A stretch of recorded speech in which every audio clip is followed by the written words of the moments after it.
Karibu ndani ya Tanga 360. Kama bado hujasubscribe, basi fanya hivyo kupata taarifa mbalimbali kutokea hapa Tanga 360. Leo tuna taarifa kutoka Mkinga, Tanga.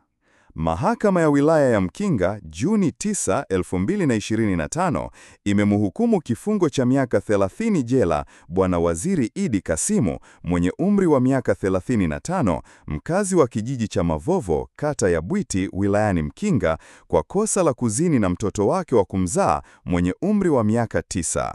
Hukumu hiyo imetolewa na hakimu mkazi mwandamizi Mhelu Kengelo Lamek Deda, ambaye alieleza kuwa ushahidi uliowasilishwa na upande wa mashtaka ulikuwa wa kutosha kuthibitisha hatia ya mshtakiwa bila kuacha shaka yoyote. Akitoa adhabu hiyo, Mheshimiwa Deda ameeleza kuwa hiyo itakuwa ni fundisho kwa mshtakiwa pamoja na watu wengine wanaotenda makosa yanayofanana na hilo.